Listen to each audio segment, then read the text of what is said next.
I'm here. Hey, Laura, how's it going? I'm good. I'm good. I'm good. How are you? Awesome. Good. I figured this out, I think. Cool. I'm going to figure out how to record it. It looks like it's auto recording. It says great. recording on top of my screen. Oh, okay. All right. Well, I could edit it. All right. So we're starting right on time? Yeah. Unless you want to start a few minutes early, I'm ready. Yeah, I'm ready. I'm essentially just going to be listening along. Okay. Make sure you ask questions. Okay. Because if anyone has questions, you know, it'd be an easy way for them to get an answer if you ask a question as well. Perfect. Sounds good. Let me grab a pen real quick.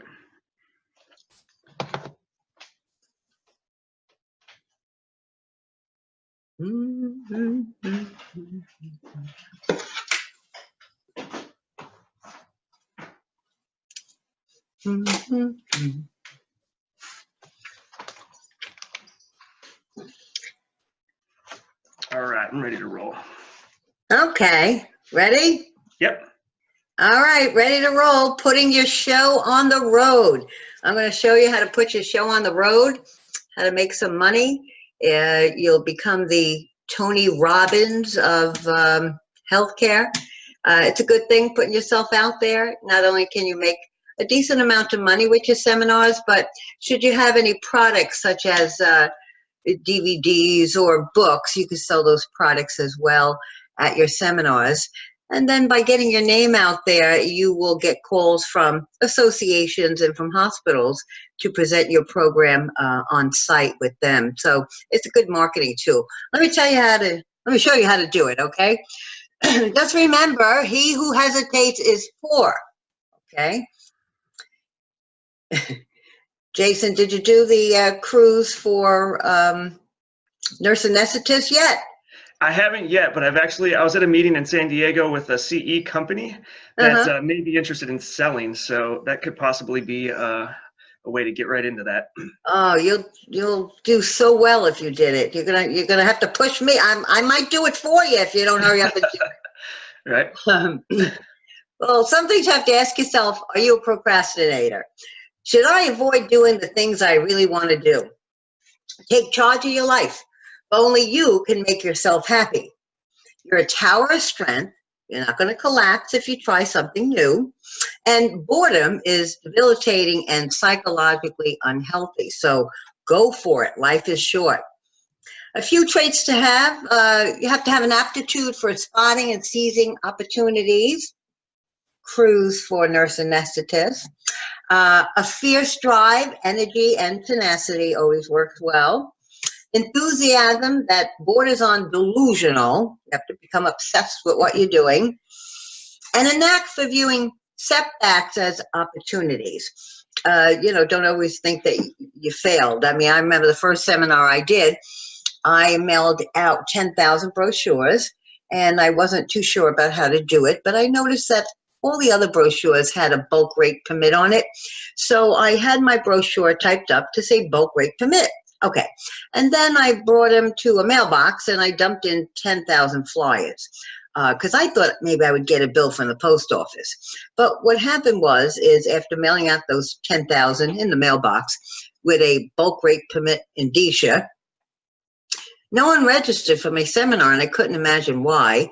And then about a month after the seminar, I got all the brochures back from the post office with a letter saying, you need a bulk rate permit, and you didn't put your permit number. Okay, so then I learned how to use bulk rate permit. So even though it was, you know, a mistake, I lost money, but I learned, and then you just move forward. Okay, there's money to be made with seminars, right? Putting your show on the road. You can market your seminars as a consultant to hospitals and associations. And you can also put yourself on a brochure and market your seminars to nurses to attend at a hospital at a hotel conference room. Putting yourself on the road, make sure you advertise on Facebook, Instagram, Twitter, and even Eventbrite. We find that 30% of our orders come from Eventbrite. So how do you do it? Well, you get yourself a name. Then you got to get an act. What are you going to do? Then you get your course approved. Then you're going to get a hotel location to have the seminar in. You're then going to get a bulk rate permit. Now, some people don't go that route in that they just do social media. I've been doing seminars for 40 years, and I have learned that having a brochure mailed out works very well. That brochure is often brought into the hospitals. It's hung up on a bulletin board. It gets a lot of mileage. One time we just decided to do social media and no advertising, and our numbers were down by 40%. So we do mail out brochures. Get a brochure, whether you can make it yourself or get a graphic artist. You're going to get a printer to print that brochure. You're going to get a mailing list, should you mail out brochures, and I'll tell you how to do all this. And you're going to get a mailing house who would put the label on the brochure, wafer seal the brochure if it's more than 2 pages, and then slip it to the post office. So let's talk about getting a name. Register your name as a business with your county clerk's office. At least that's how we do it in New York. Set up a bank account in the business name. Give yourself a name that's very broad in scope. Let people think you're a big company. For example, Seminars Unlimited. You name it, we teach it. Sounds like a big company. Meanwhile, it's just you in your bedroom with your computer. Specialty Educators. We bring you a world of knowledge. Again, sounds like a big company, but it's just you on your kitchen table. Education Affiliates. A network of nurses' knowledge. See, so make your name very broad in scope. Nursing Education Associates. Again, sounds like a big company. Meanwhile, it's just you. Nurse Ed Network. Especially if your name is Ed, this would be a good one. What else do we have? Night Owl Educators. This is offering CEU programs just in the evening. Maybe people can go to it right before they go to work, or maybe people can go to it after they go to work. One tip I have for you, never use your own name. Nursing being a predominantly female profession, there's something about women writing out a check to another female. It's sort of like that kind of a thing. So try not to use your own name, all right? Make sure you make up a business name. Putting yourself on the road. Now you need to get an act, all right? You got a name, now you get an act. Get your act together. Full day programs do the best. Evening programs do well if you offer it in a very populated area, such as, you know, Philadelphia or New York. Important tips. Include lots of objectives about your presentation and a really big description on your brochure. The more, the better. Don't have a narrow topic. Sometimes I'll get something in the mail or in social media and it'd be very narrowed. I'm like, who's going to go to that? Like orthopedic emergencies and people with renal failure. I mean, who's going to go to that? So make sure it's not a very narrow topic. Make sure you define your market. For example, if you do wound care, it could be marketed to med-surg nurses, critical care nurses, nurses working in nursing homes, home care nurses, all right? So make sure you know what your market is. And the other thing is don't mix groups.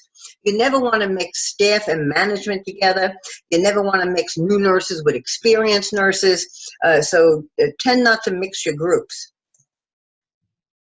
You're going to get your course approved. Everyone likes CEUs. You can either go to your state nurses association or your state board of nursing. You could do that. I find that they're very constipated, and it's difficult in that you know, you got to dot your I and cross your T's, and they seem to be very constipated.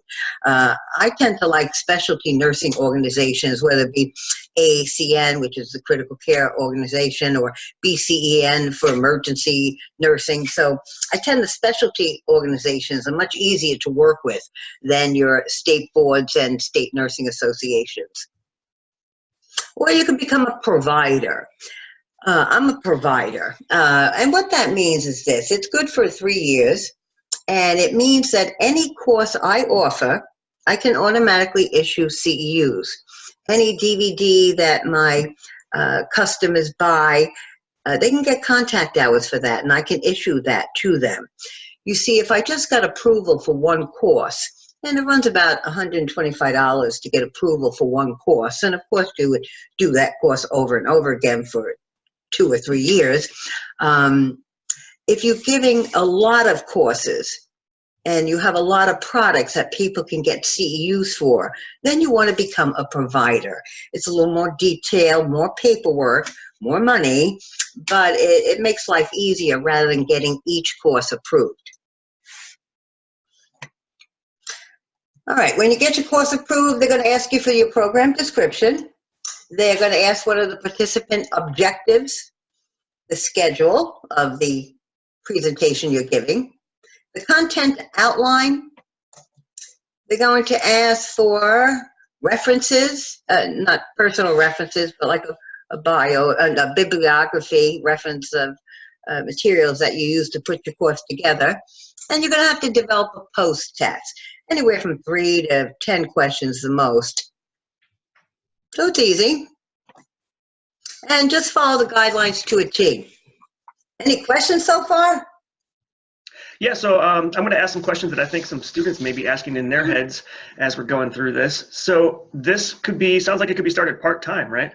Doesn't have to be a full-time thing? No, could be part-time. What would the cost be to get like the provider? Do you know what that cost was to get the ANCC provider? The provider is approximately $4,000. It sounds like a lot of money, but if you have a lot of courses that you're offering and you have a lot of products that you're going to issue CEUs for, it is worth it, and it's every 3 years. Okay, yeah, that's actually not that bad compared to like physician CMEs are quite a bit more expensive. To be a provider, they're looking at like $14,000. Oh, wow. Or more. So it gets a lot more expensive than that for some other. Cool, so that's good to know. All right, onward. And then you're going to get a location to do your seminar in.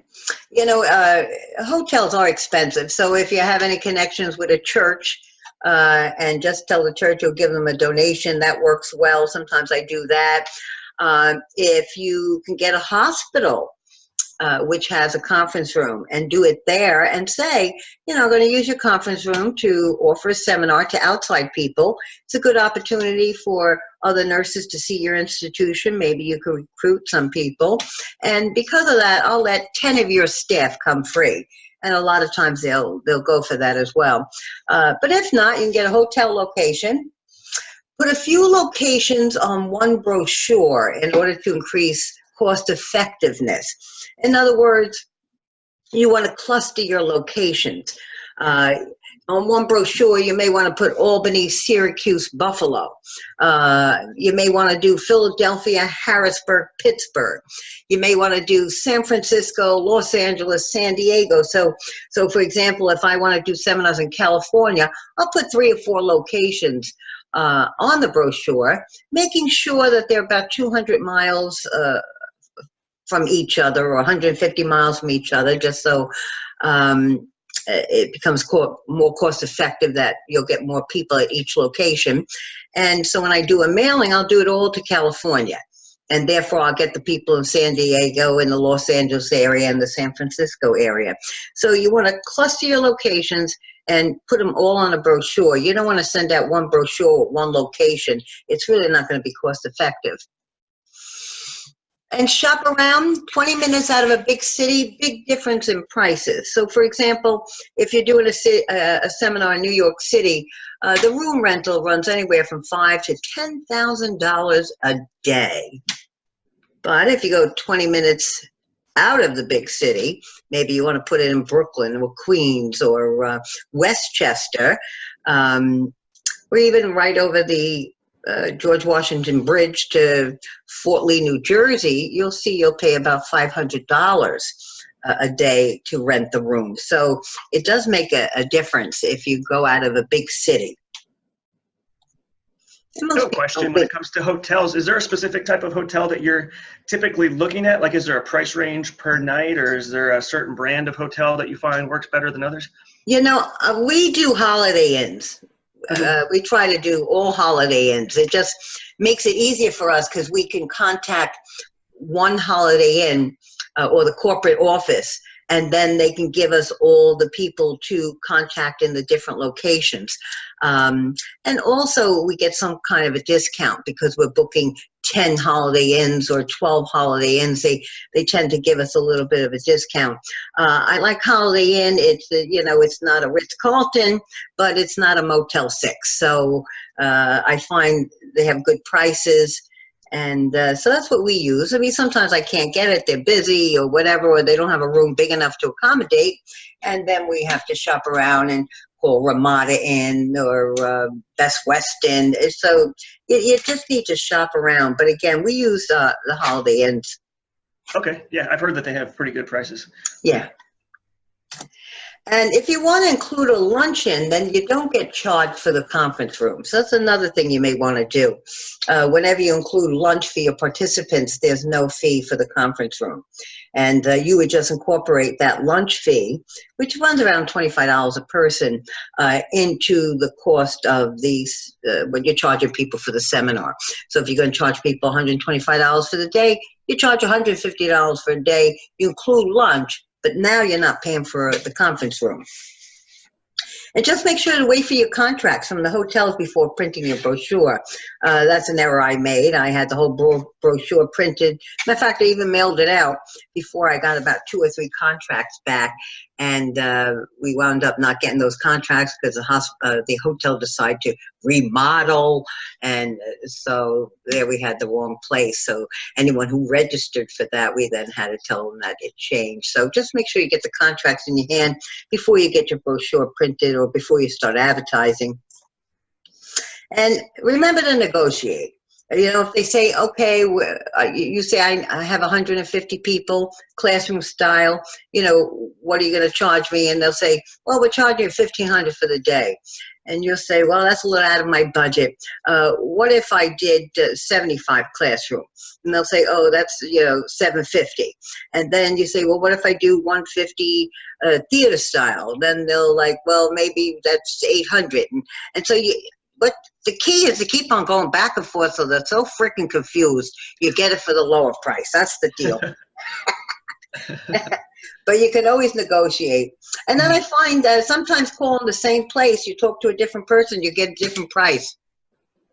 So that always works. Yeah, sort of like calling an airline when you're trying to get a change your flight or something, and one lady's not, or man is not so helpful, and the next person, goes out of their way to help you. Exactly. So you can call the same place a few times, and you'll see a big difference in price. People always say, should I do it in a big city where there's lots of nurses or in the middle of nowhere? Believe it or not, I find in the middle of nowhere does better. And the reason being is there's really no seminars offered in the middle of nowhere, like Topeka, Kansas. You're like, who's going to go to that? Meanwhile, you wind up getting 200 people because no one ever goes there. It's like a big event for them. Whereas the big city, I find a lot of hospitals in the big city offer CEUs for nurses where they can go free. Mm-hmm. So just something to think about. You may want your first brochure to be in the middle of nowhere. Just look at the map and say, pick places you never heard of and go there, and you'll be very surprised. I always found that did better than the big cities. Even though, you think there's more nurses in the big city, people in the middle of nowhere have no problem driving 150 miles to go to an educational event. There is one place that nurses always like to go to, and that's casinos. We find we do very well, whether it be Atlantic City or if we do something at Mohegan Sun or Foxwoods. We tend to do very, very well in casinos. So that's something to think about. And very often you can really negotiate a very low price with casinos because they see human bodies as gamblers. And so if you say I have 150 people, they see 150 people at the slot machines. And so you do get a very good price at casinos. All right, what else do we have to do? All right, now get a brochure. Now you can either design it yourself or you can get a graphic artist. Make sure you include several locations on that brochure. Include lots of objectives and lots of content. Let people, know that they're getting a bang for their buck. Make it cheap. You always want to undercut other people. That's the key. You got to undercut people. All right. Other people that do seminars say, "Oh, I can't believe you got 250 people at your seminar. I only got, 24." I'm like, "Well, what'd you charge for the day program?" They said, "Well, we charge $275." I'm like, "For a day program?" They're like, "Yes." I'm like, "Well, I'm only $99. That's probably why I got more people than you, So try to make it cheap because you work on volume, all right? And then the way I look at it is I'd rather have volume because if I have, 200 people at a seminar and I'm selling my products in the back, I'll make a significant amount of money in people buying those products. Whereas if I only had 24 people, then I'm probably not even going to sell a book, Especially, yeah, that's a really good idea. Yeah, especially if I charge them $275, they won't have any money left, Yeah, yeah, that's really smart. And I never would have thought about that, but yeah, you could sell your products and sort of make up the difference on the back end. Exactly. Especially if you sell your products for cash. Hello, I always claim everything. And having a sense of humor helps. I find that brochures that make people smile, they tend not to throw them out. I had one brochure that I did very well. It was, "What? You haven't been to a Laura Gasparis-Monfrolio seminar yet?" And this brochure did so well. People just got a kick out of the picture and hung it up all over and showed people. So make sure you have a little bit of sense of humor. You'll find most brochures that go out are pretty constipated. So maybe you want to start off a little joke or a funny picture, and that'll work better. On your brochure, sell your products and other products. You could sell other people's products. Space is money. So just don't send out a brochure just with the seminar. Put things on it. And even if you don't have anything, you can call up people that have written books and, ask them, "Hey, what kind of discount would you give me?" Many times they'll give you a 25, 30% discount. And it'll fatten up your brochure. You'll look more professional. And you make a few dollars on the deal anyway. If you do have products, make sure you include information on it, whether it be DVDs, CDs, books, apps, whatever. And include always a blurb that you are available for in-house presentations, both for hospitals and associations. You'll get a lot of calls, a lot of people on committees putting big symposiums together. And when they get your brochure, they're like, "Hey, maybe we'll ask her." And so you'll get a lot of calls that way. When they do call and ask you to do a seminar or a presentation at their symposium, they'll always ask you, "What do you charge?" And it's very important to say, "Well, what's your budget?" You don't want to initially say what you charge. You want to say, "Well, what's in your budget?" And I find doing that, you wind up getting more money than if you say what you would charge. They're like, "Well, our budget we can only pay $2,000 for your presentation." It's like, okay, great. So always ask people, always put the ball back on their lap and say, "Well, what's in your budget?" You want to get a bulk rate permit if you're going to do mailing. And it's a big difference in price. It's 26 cents, sometimes a little cheaper, depending on how your mail house bulks it up in terms of zip codes. But it averages around 26 cents versus 55 cents. So it's a big difference to get a bulk rate permit. And you just need 200 pieces to qualify for a bulk rate permit. Be sure to include your bulk rate permit on your brochure when going to print, because obviously I didn't do that the first time around, but you learn. You want to get a printer. You want to figure at least 5,000 brochures per location. So if you're putting on three locations on one brochure, you want to get at least 15,000 printed. And print, it's not expensive. Mailing's expensive. Printing's not that bad. Full color, we usually pay about $3,000 for 50,000 brochures. And that is a 2-page brochure, 6.5 by 9. Or if you want to do black ink or color ink on bond paper, you can get 50,000 for 1,500. And you can also negotiate with printers. Ask me a question. Must have some kind of question. These are some of the printers I use. next day flyers, and for small quantities such as 5, 10, or 15,000.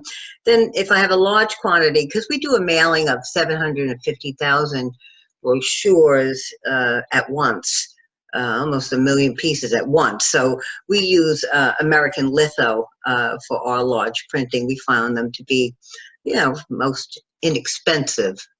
Ask me a question. Must have some kind of question. Yeah, so if you're getting your first conference off the ground, your first seminar off the ground, and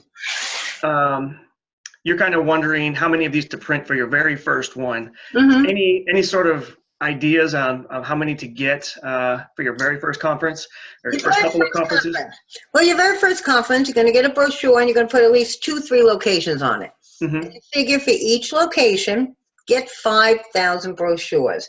Sounds like a lot, but it's not, because anyone who registers, you're going to send them a pack of 20 brochures. You're going to thank them for the registration. You're going to send them 20 brochures to post at their hospital. So that's a good way to get your foot in the door. You also want to do mailings too. Well, I lecture to nurses, so I also do mailings. I put, 50 brochures in an envelope, and I mail it to the person in charge of staff development to post throughout the hospital. So if 5,000 might sound like a lot for each location, but it goes quick. It goes quick. Yeah, that makes sense. Yeah, perfect. So give them extras to share around. Yes, Perfect. and especially if they register for your course. A lot of people say, well, I already hooked them. I don't need to spend any more money on them. Yeah, but that one person knows at least 20 people in the hospital, and that one person will post it on a cork board or somewhere and distribute it somewhere, and other people will see it. So they're really your big marketing assets. You want to get a mailing list. If you're going to mail out a brochure, you can buy mailing list, and you can buy the labels as well. Or if you're into just emailing, you can buy that as well if you don't want to put anything in the mail.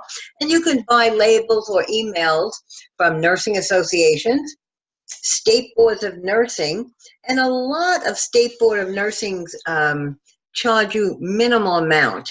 Now, there's some state boards of nursing, such as New York, who will not part with any name and addresses or any emails of them, of people who are registered nurses in New York.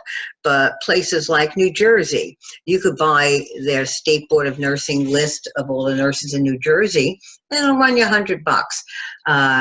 You could do Florida. State Board of Nursing will sell all the names and addresses and emails on a disc. We have about, I think it's 110,000 nurses in Florida, and we paid $100 for that list or that disc. So there are many states where you could just buy the whole kit and caboodle for $100. And so if you don't want to mail out via the mail, you can send everybody an email blast, Yeah. I'm really glad you pointed out that the state boards of nursing have a better deal, because one of the things I recently learned is that for nurse anesthetists, our national organization charges somewhere around 50 to 75 cents for a list of email addresses, and you can only use it one single time. They restrict it. So people are paying $20,000 to $25,000 for a list of 50,000 CRNAs from our national organization. So it's awesome. Wow. Yeah. Wowee. So you'd be better off buying the whole list from the state and just send it out. Yeah, seriously. Yep. Wowee. I wonder where else you could get that. Is there a magazine for nurse anesthetists, or? Yeah, there are a couple. So maybe there's some journals that are really popular. So that could be an option. They may be cheaper because you can buy it from nursing journals as well. Boy, so they're really making money on that, aren't they now? Yeah, when I heard that number, I was like, holy cow. No wonder people don't do mailers. And the biggest caveat is that they restrict it to one use. One use. Yeah. So you're a nurse anesthetist. Why don't you give them competition? Why don't you start your own nurse anesthetist association? I'm seriously considering. Yeah, because the volume of income that they're making is phenomenal. Yeah, and I mean, nurse anesthetists, they're just graduating in droves from nurse anesthetist school. Start a whole new association. Yeah, there's a good idea. Maybe you can call yourself the American Association of Practicing Nurse Anesthetists. Mm-hmm. Yeah. You know, give them a little competition. Once you start giving them competition, you'll see their market and their prices come down, you know? Seriously. Love it. Okay, good. Always scheming. And then you can call up mailing list companies. There are many, many mailing list companies. If you go on the internet, there's hundreds of them. And you call up and say, I want the mailing list of all critical care nurses or all nurse anesthetists. And then they usually charge, what do they charge? It's usually about 10 cents a name. But you can always negotiate with them, always. You know, it's just sitting there. So they will come down in their prices. What else we have? Oh, get a mailing house. And this is if you're going to mail out, you know, more than 1,000 brochures, because you don't want to put labels on brochures and schlepping them to the post office. So we get what's called a mailing house. And very often when you get your brochures printed, they will have their own mailing house. If not, you just check, look the phone book, look how old I am. You could just check the internet and find mailing houses in your area. And what a mailing house does is after the printer prints the brochures, like when we have 750,000 brochures, they will send it to the mailing house. And the mailing house will inkjet all the brochures. And then since we have a 16-page brochure, they have to wafer seal it. And then they bind it together according to zip codes, and then they schlep it to the post office. So it's a lot of work, and it's very cheap too. It's very, very cheap. They charge anywhere from $15 to $45 per thousand. When we mail out 750,000 brochures, we pay about $10 to $15 for every 1,000, but it's worth it to wafer seal it, label it, bulk it up, and bring it to the post office. To me, it's worth $100 a thousand. Right. Are these mailing houses, are they stuffing them in envelopes, or are they just printing each person's address on them or putting a sticker? We have our mailing house does both. Okay. Our mailing house will take the brochure and do a direct mail with it. And then we also have a request that we have a list of all hospitals and with attention lines. So it's St. Joseph's Hospital, attention ICU nurses, St. Joseph's Hospital, attention MICU nurses, attention ER. And we ask them to put 10 brochures in an envelope and then inkjet the envelope and send that out to us. And they do that as well. Okay. And this is who we use for our mailing house. I mean, you can use anyone you want, but you know, we've been using them for many, many years. And then the last thing is to do your seminar. When you feel comfortable with your program, make sure you get it taped, whether it be audio or video. And then, of course, put on social media a little clip of it, whether it be YouTube or Facebook. By putting a little clip, you sort of like hook people into getting interested, and then they'll go to the website, your website, and then hopefully they'll register for a seminar or buy one of your products. So make sure you get out there on social media, put a 5-minute clip on, and you'll see you get a response from that. And I'm finished. Look at that. Ask me questions now. Must have some kind of question I can answer. Awesome. Yeah. So can somebody expect to make a profit on say, their first or couple of seminars? Or oh, yeah. Yeah? Mm-hmm. Yeah, immediate profit. Awesome. You know, if you're, let's say you're charging $100 and you get 100 people, right? And I'm really bad at math, but I think it comes to $10,000, right? And then when you look at your mailing cost, and let's say you paid $750 for the room, I mean, you could walk away with, you know, $2,000, $3,000, $4,000 for the day. Mm-hmm. And that's just the start, you know, and then if they bought products, you get money there as well. So, I mean, even if you only make $3,000 a seminar, if you put 3, let's say you do in California, you got 3 locations, you pulled in $9,000. Not bad, $9,000 for 3 days of work. Yeah, that's phenomenal. It's far more than you make in a day. Yeah, when I was in my prime, when Education Enterprises was in their prime, this is when I, you know, was much younger. I had 29 employees running that company. Yeah. So I obviously did very well to pay 29 salaries, and the place was hopping. I would have, I'm trying to think how many seminars I would do.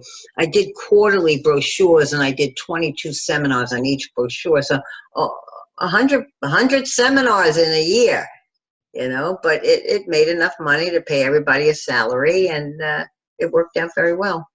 And then I also started getting other speakers. And then when I decided to tone down a little bit, now I only have one other speaker that works for me. Mm-hmm.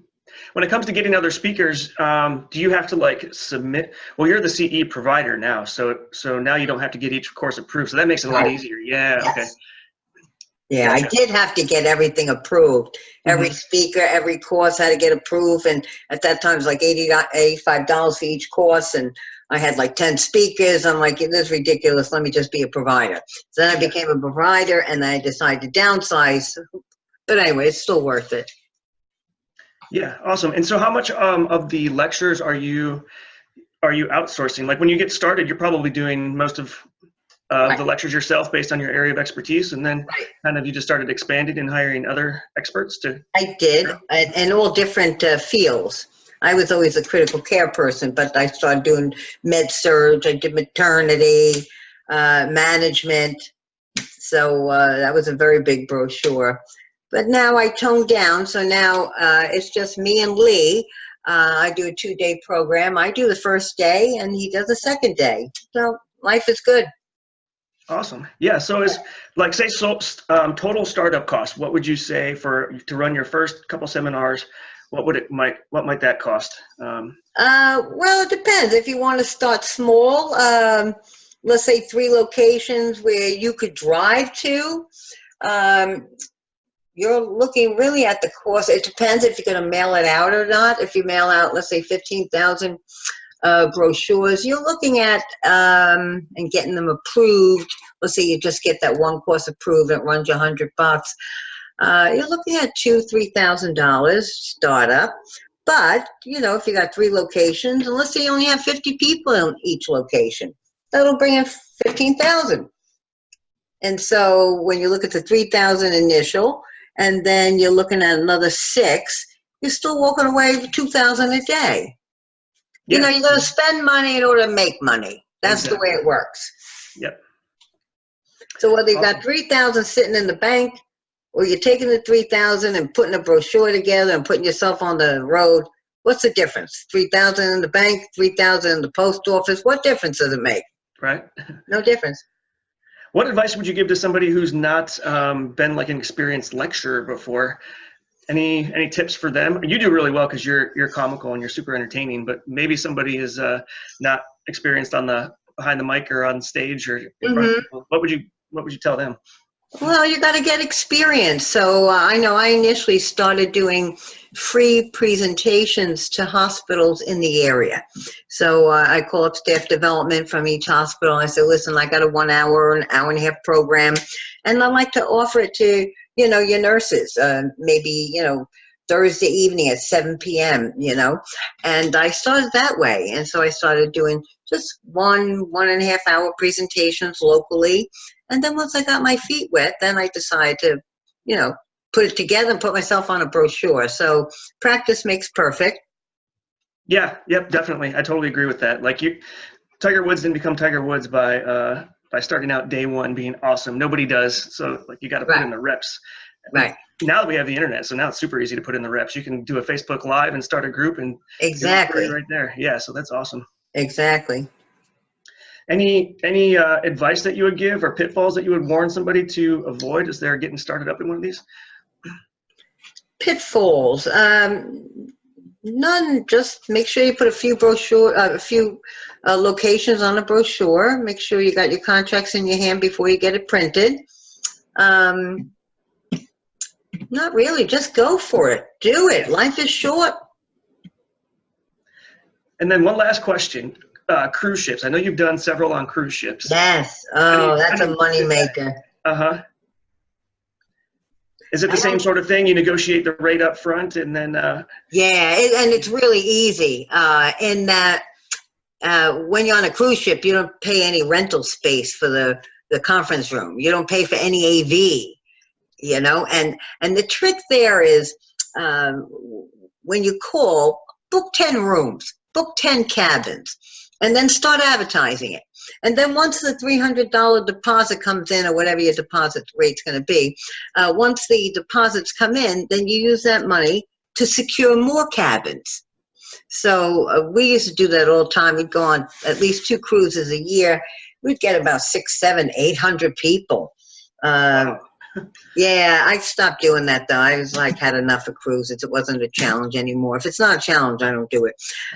So why don't you do, if you do the cruise for nurse anesthetists, oh my God, rock the boat, cruise for nurse anesthetists.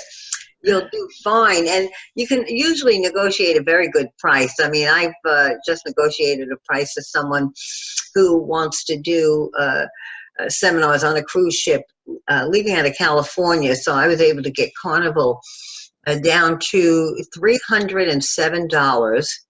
And that includes the $90 port tax for 5 days, a 5-day cruise. So that's like pretty good. So I think she's charging $699. So, you know, she's making $350, $360 a person. And you don't have to pay for the conference room. You don't have to pay for the AV. How easy is that?